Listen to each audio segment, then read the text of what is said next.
Vous n'excluez pas d'être à nouveau candidat en 2025? Ah non, non, écoutez, ça suffit comme ça. C'est un sacrifice que j'ai fait. Pour moi, il me serait difficile, même impossible. Que j'ai décidé d'être candidat à l'élection présidentielle du 25 octobre 2025. Oui, je suis candidat parce que la constitution de notre pays m'autorise à faire un autre mandat et ma santé le permet. Sans Gbagbo, il n'y a pas élection en Côte d'Ivoire. Le peuple ivoirien dit sans Gbagbo, il n'y a pas élection. Ici n'est pas là-bas, là-bas n'est pas ici. Ici c'est Gbagbo.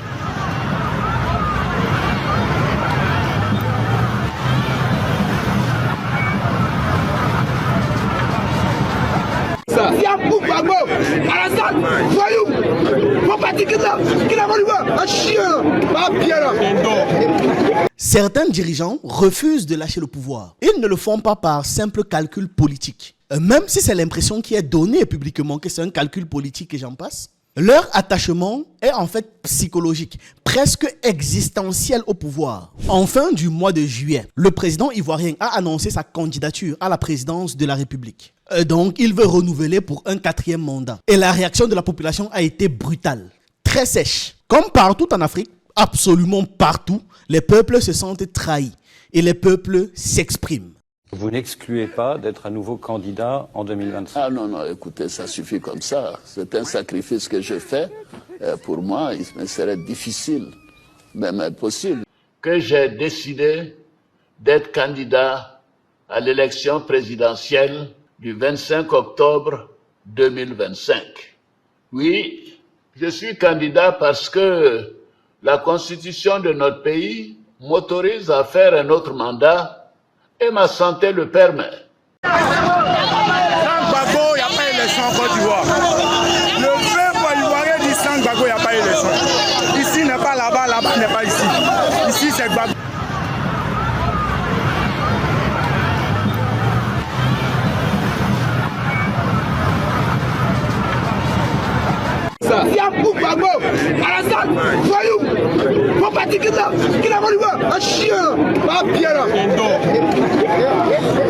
Konoko, je vais être candidat. Pour un 4e mandat, nous sommes des bâtards ou quoi?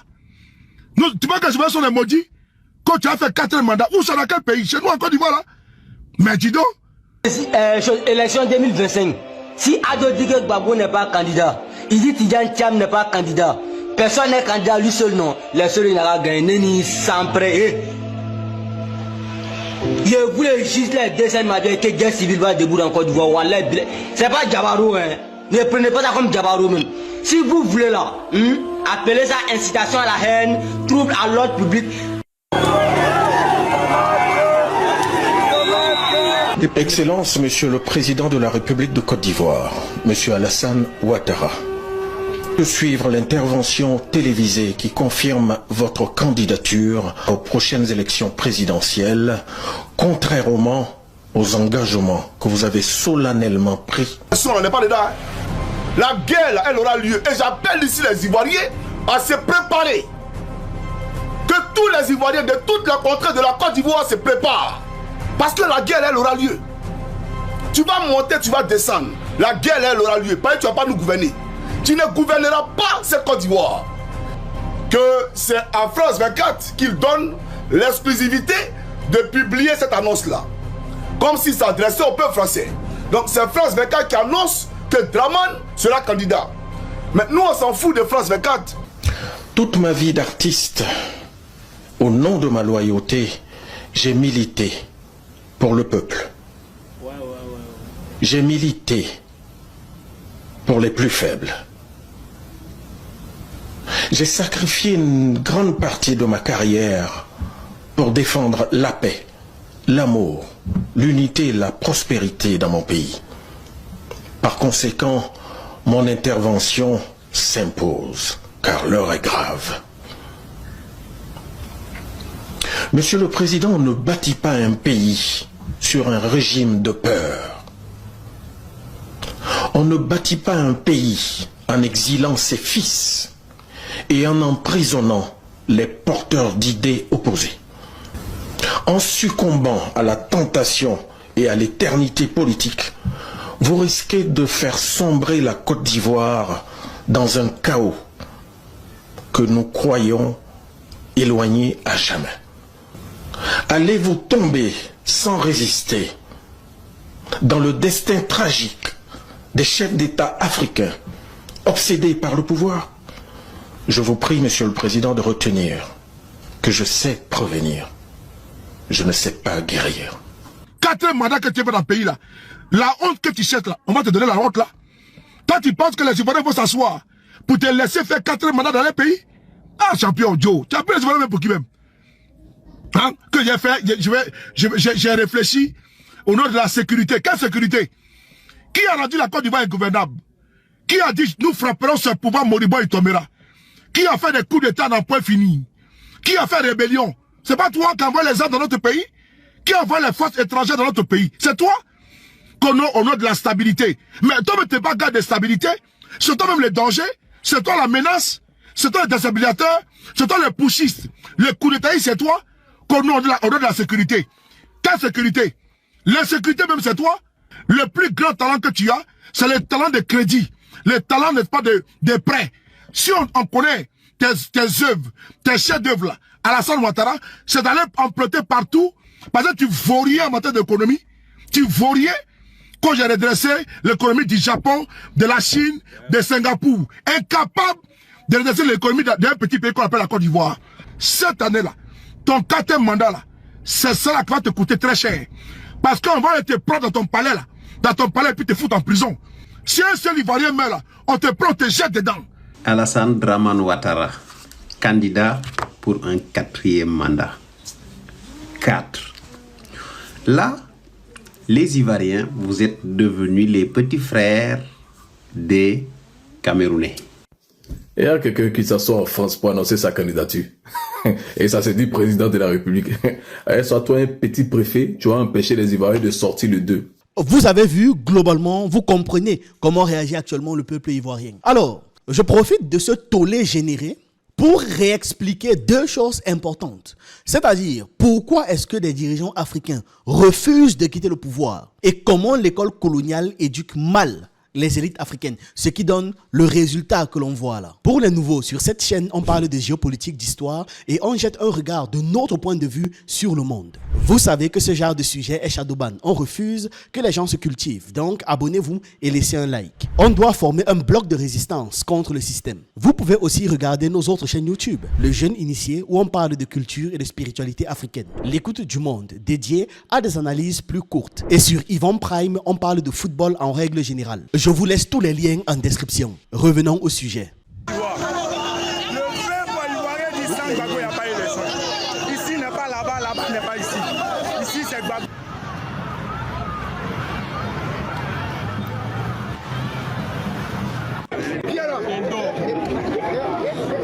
Konoko, je vais être candidat. Pour un 4e mandat, nous sommes des bâtards ou quoi?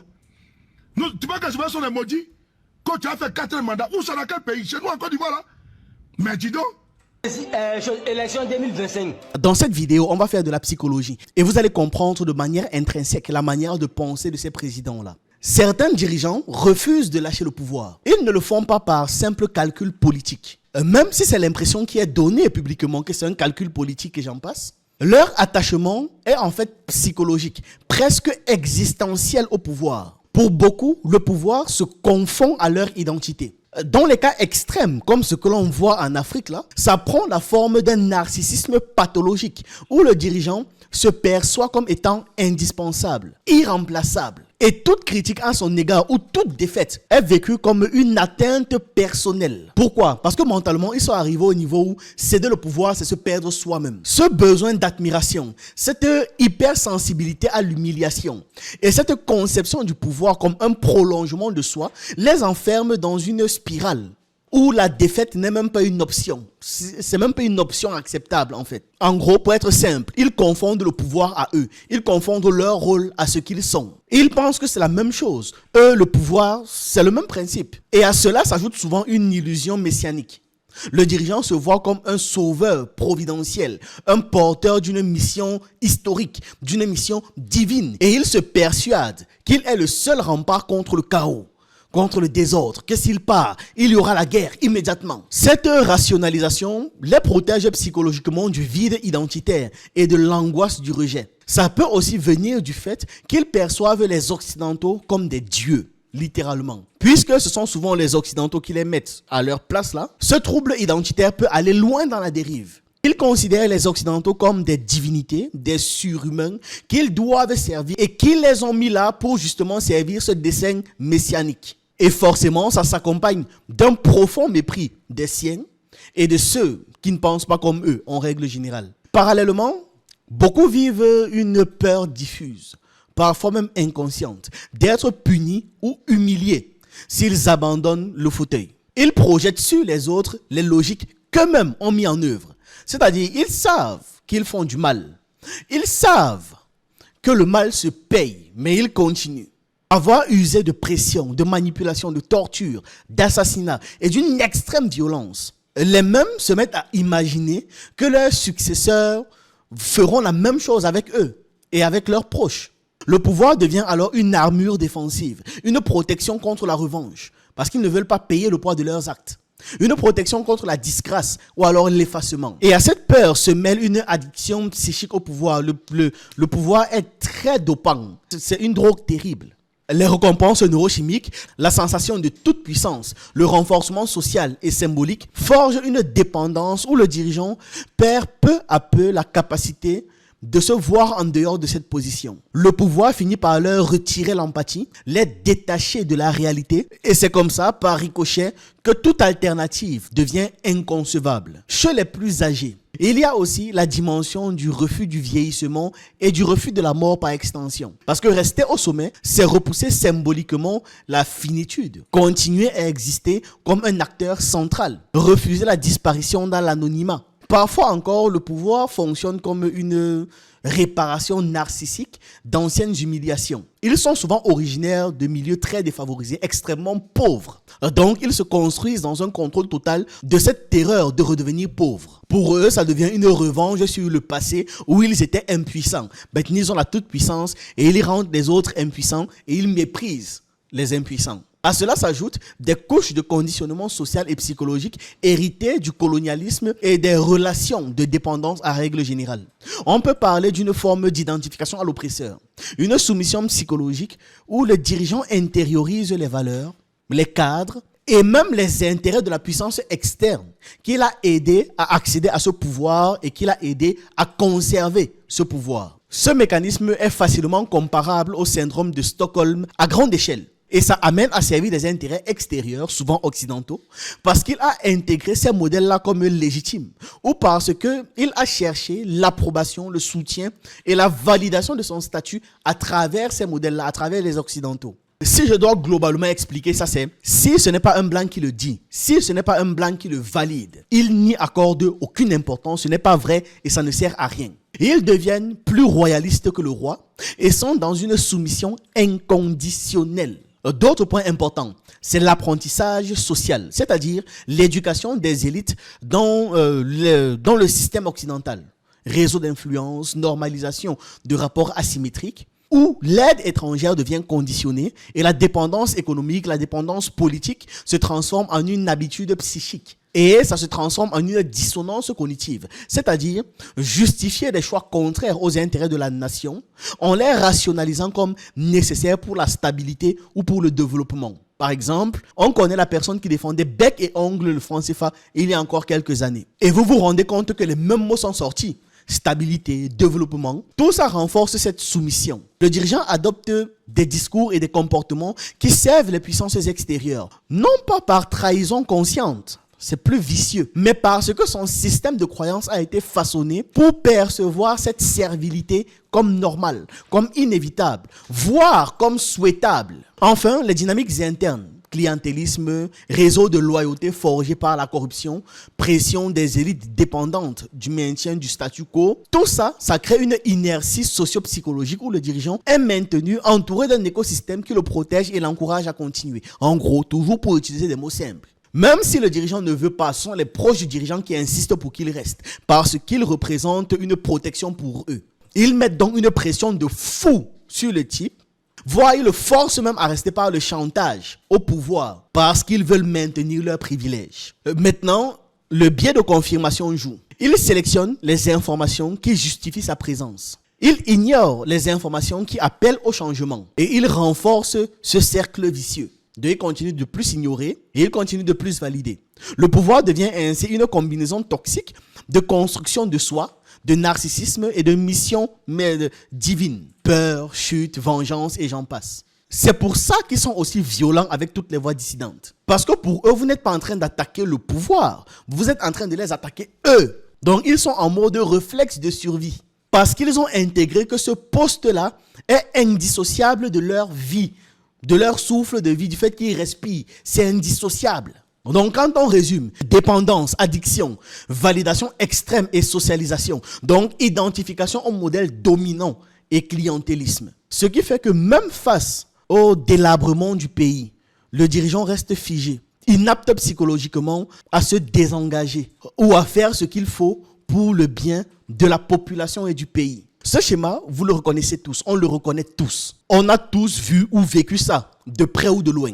On entame donc avec la partie sur l'éducation de nos élites. Et c'est affligeant ce qui est observé. Ce sont des personnes pétries de certitude, toujours promptes à donner des leçons, à donner des réponses, toutes faites, toutes écrites, toutes dictées à des questions qui ne se posent même pas. Et pourtant, la véritable sagesse commence toujours par le doute, par le questionnement. Tous ceux qui se sont récemment indignés face à certaines vérités sont en réalité passés par une école de formatage, c'est-à-dire l'école coloniale. Tous les commentaires, les lectures, les réflexions que je vois de ces derniers événements, je réalise à quel point on passe par une école coloniale. Ça fabrique des individus qui ne doutent de rien, mais qui se vautrent dans des certitudes, des ignorants prétentieux plutôt que des instruits lucides. Donc, on se pose la question, pourquoi est-ce que tant d'élites africaines formées en Occident deviennent-elles incompétentes une fois au pouvoir? Pourquoi semblent-elles incapables de penser par elles-mêmes, de défendre les intérêts de leur peuple ou simplement de gouverner avec efficacité?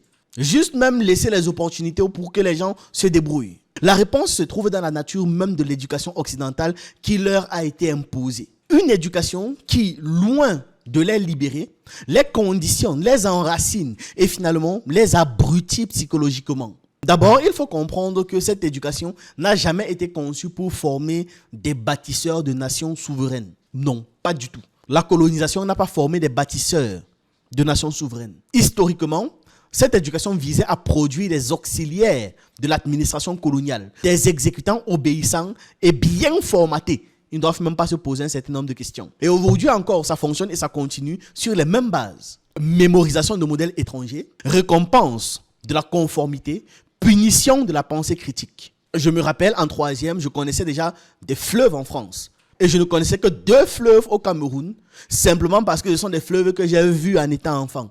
Si je n'avais pas été dans ces villes-là, je n'aurais jamais su comment ça s'appelle. Résultat, l'élite ainsi formée devient incapable d'imaginer des solutions africaines à des problèmes africains. Elle se contente de réciter ce qu'on lui a enseigné à Paris ou à Londres, sans se poser la question de savoir, est-ce que ce que j'apprends ici s'applique vraiment dans mon pays? Pire encore, cette éducation crée un complexe de supériorité inversée. Parce que, en apprenant à se valoriser par la proximité avec l'Occident, l'élite en vient à mépriser son propre peuple. C'est ce que j'expliquais. Elle ne parle plus sa langue. Elle ne comprend plus sa culture. Elle ne respecte plus ses traditions. Elle gouverne depuis des bureaux climatisés de bâtiments qui ressemblent à des bâtiments occidentaux, avec des concepts appris dans des universités étrangères, universités elles-mêmes totalement déconnectées de notre terrain. Elle s'habille, parle, pense et rêve même comme un Européen, mais gouverne un peuple africain qu'elle ne connaît pas, avec qui elle ne discute pas. Ce décalage donc crée une élite incapable, inapte de gérer les crises ou alors d'agir de manière autonome. Leur réflexe, c'est la violence, c'est les tortures, c'est les massacres, c'est la répression. Psychologiquement, elle est conditionnée à l'impuissance. On lui a répété constamment que l'Afrique ne peut pas réussir seule, que ses modèles sont archaïques, que ses solutions doivent venir de l'extérieur. Alors, face à chaque difficulté, elle lève les yeux vers Washington, vers Paris ou vers Bruxelles, en attendant les instructions, les prêts, les experts. C'est à ce moment que vous devez vous figurer un enfant qui a été dressé à ne pas penser sans l'autorité du patriarche. Si papa n'est pas là, l'enfant ne fait rien, il reste figé, la maison brûle. Il doit regarder la maison brûler sans rien dire, sans rien faire. C'est cette image-là que vous devez avoir en tête. Et même s'il est dedans, hein, il brûle avec. Ce conditionnement s'accompagne d'un formatage cognitif très profond. Dans les écoles et les universités, on apprend aux futurs dirigeants à réciter les théories européennes, les lois de Smith, les idées de Montesquieu, les méthodes de gestion de l'OCDE et j'en passe. Mais on ne leur enseigne pas les gens comme Tchekanta Diop, Sankara, Nkrumah, Joseph Kizerbo. On les forme à comprendre l'Europe, à perfectionner, à penser l'Europe, à faire des thèses entières sur l'Europe, mais à ne pas comprendre l'Afrique. Résultat, lorsqu'ils prennent le pouvoir, ils sont perdus. Ils ne possèdent aucun outil intellectuel pour répondre aux réalités de leur peuple. Ils dirigent avec les lunettes étrangères sur une terre qui leur devient étrangère. À cela s'ajoute un phénomène psychologique encore plus grave, l'identification à l'oppresseur. Ce mécanisme bien connu en psychologie sociale, pousse les dominés à vouloir ressembler à leurs dominants pour pouvoir se sentir acceptés, valorisés et important. L'élite africaine formée à l'européenne finit donc par vouloir plaire à l'Occident à tout prix et à tous les prix. Quitte à signer des accords contre les intérêts nationaux, quitte à créer, à fomenter des génocides, des massacres abominables, à torturer, à faire des trucs que l'on ne peut pas décrire décemment ici. Quitte à le faire. Et ils le font, le sourire aux lèvres, le plaisir au cœur. Ce ne sont pas des gens avec qui on doit blaguer.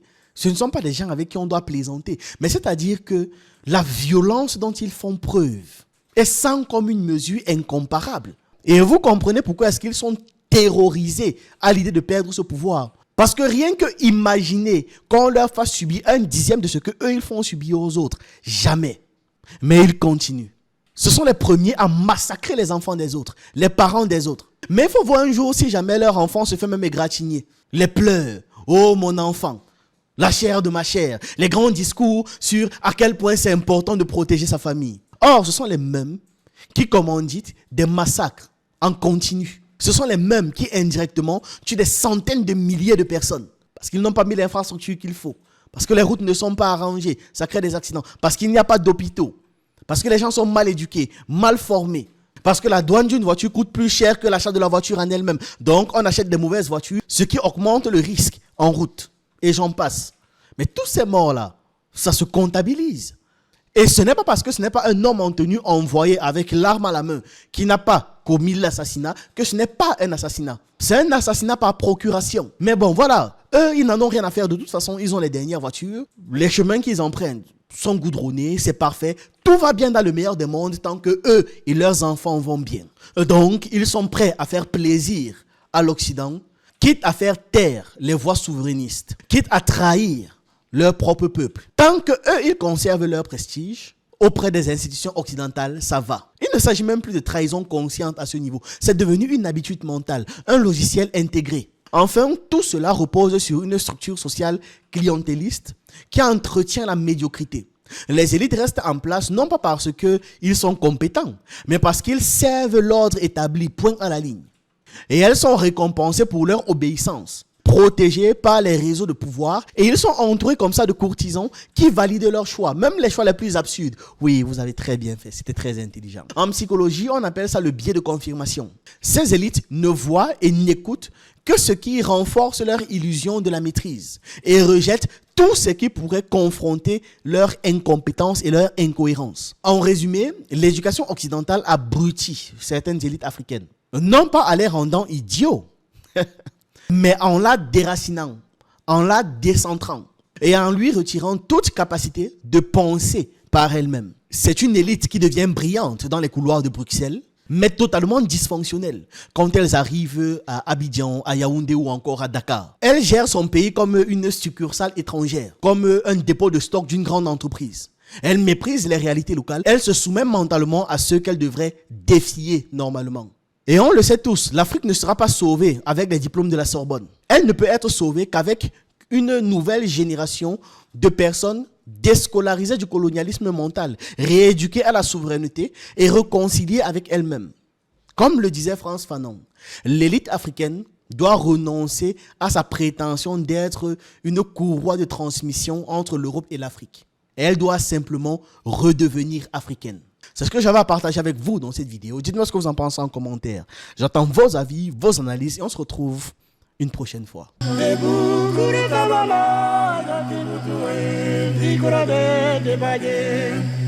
Dibaye, dibayo, kurai kite, yo dibaye, oh abayi, oh yanda mabaya.